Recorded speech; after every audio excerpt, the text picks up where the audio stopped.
Hello, crypto boys and ghouls, and welcome back to the channel, Tales from the Cryptmancer, where we feature content on play and earn games on the blockchain, such as Splinterlands.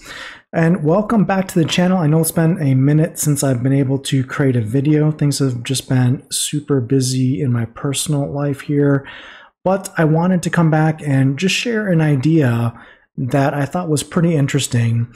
It's something that I had a conversation with Virus earlier this evening about, and I wanted to share a little bit of the thought process here with the YouTube fam out there to see if you think it might be interesting as well. And it's really about a new land feature that is on the roadmap that's coming here, I believe in 1.6 land release is what the target is. So it could be here possibly as soon as December, maybe in January. But it's just a take or an idea on a concept that's already been announced by Splinterlands. And it's something that I think could really supercharge the Splinterlands ecosystem, especially coming off a release of Land 1.5, the Rebellion pre-sale and general sale, and generally perhaps the flywheel kicking into motion. And it's really quite a simple idea that I think adds a ton of value to the Splinterlands ecosystem. And what am I talking about as it pertains to a new land feature possibly coming with 1.6? Well, it has everything to do with specifically the grain and DEC liquidity pools that are supposed to be available here very shortly after Land 1.5's release. Now, it's been mentioned by Matt that the benefit, or let's say, quote, APR perhaps, around a land liquidity pool, at least maybe in the 1.6 release, would be, well, in theory, something of value to Splinterlands players and asset holders. Now, we know there's not a desire to print DEC as liquidity pool rewards. There's no liquidity pool set aside for SPS rewards for the land LPs. So the assumption is, well, there's going to be some reward, valuable to Splinterlands players and asset holders that are going to be part of these liquidity pool rewards for basically placing your DEC and grain in this land liquidity pool. Now, Splinterlands certainly could create another token on Hive and make it tradable and stuff like that, but that would be confusing and probably not ideal or necessarily wanted in the ecosystem. Then, if that's not the case and that's not the route the team goes down, what would the next logical path be? Well, that path would be something that's soul-bound to your player account in Splinterlands. And if the LP rewards for a grain and DEC pairing were to give you a soul-bound reward, well, it would have to be something of value, right, in the game that you would want or be encouraged to own land, to produce grain, to add DEC and grain into this liquidity pool, correct? Well, here's the thing. What if the reward for the DEC grain liquidity pool was energy? Think about that for a moment.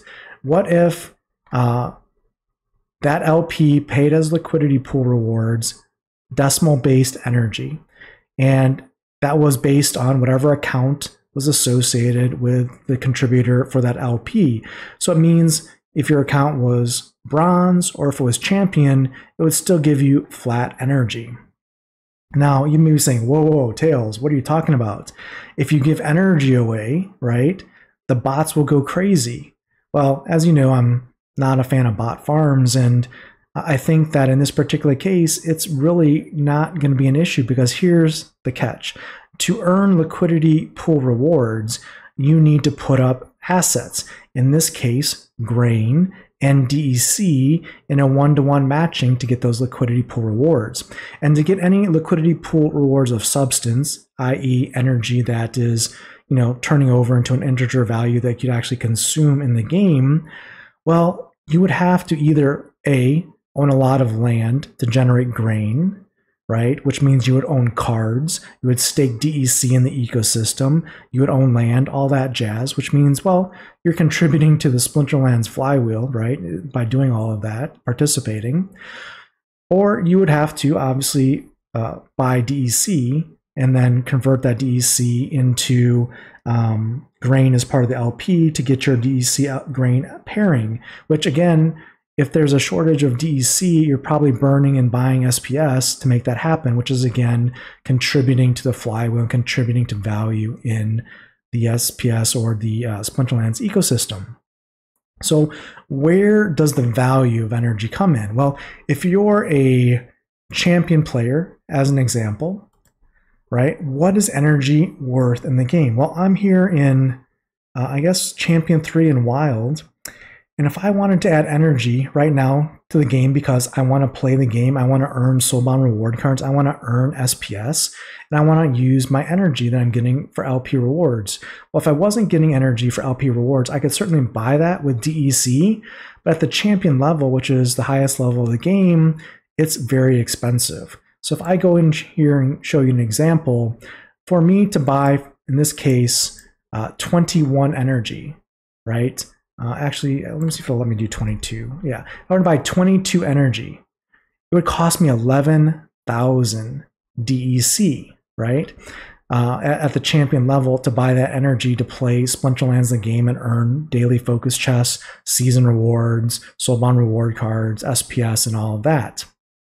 If I take a look here, and I take a look at what 11,000 DEC at peg, right? If we say DEC is around peg, let's say it's 0.01, that's $11 in value that I just got from the liquidity pool. Let's say if I was able to, the liquidity pool were to pay me out 22 energy.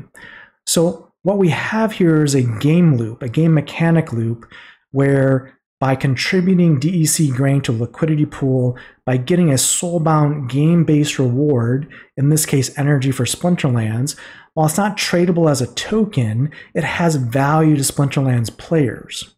It has value to those that already have assets in the game, who are playing at high levels of the game in Champion and Diamond and Gold, right? This is a game benefit that people want and have value. Now you can go in and buy it today with DEC in crypto, and you're going to pay $11 in this particular example for 22 energy. Or as an alternative, perhaps when grain and DEC LPs come online, if Splinterlands did something like this as a function of the game, well, now I'm getting as LP rewards, perhaps if I stake enough grain and DEC, maybe I can buy energy. Maybe I could buy this 22 energy based on those rewards. And hey, that would be $11 in value, in air quotes, right? If I were to buy it outright.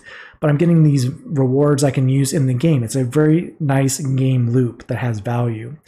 Again, the APR here is subjective, meaning it's not like I can take that energy and sell it on the market at an APR and earn $11 in actual US dollars or crypto. But if I'm a Splinterlands player, maybe this form of reward from an LP is better than money, better than fiat, or better than ice cream money. Perhaps. It's an interesting game loop that, again, if you think about it, if you're participating in land, if you're buying cards, if you're staking DEC, right? If you're doing all of the things, it's helping the ecosystem, it's helping SPS, it's helping DEC stay at peg, it's allowing you to play the game more, to be able to be like a Darkest Night and play the game just to play the game, but to do so, you need to stake your grain and your DEC in the LP rewards. And if you do so, you're going to get extra energy in the game. Again, this is not a problem for bots in my mind because, well, if bot farmers are gaining energy to farm soulbound reward cards and SPS, well, if they're putting in the grain and the DEC and the LPs, seems reasonable, right? If they're putting up assets and participating in the ecosystem with real value in assets, then it seems that they should earn that asset as well, in this case, energy, to earn rewards in the game. In either case, I wanted to pitch this idea to see if you thought it was interesting. Again, I have no idea what Splinterlands will be doing with the grain and DEC LP rewards, But just perhaps something like this is on the horizon, is being thought about, and could this land feature truly supercharge the Splinterlands ecosystem and really ensure that the flywheel continues to be a thing? Could be very exciting. Let me know what you think in the comments below, and until next time, keep stacking those stats.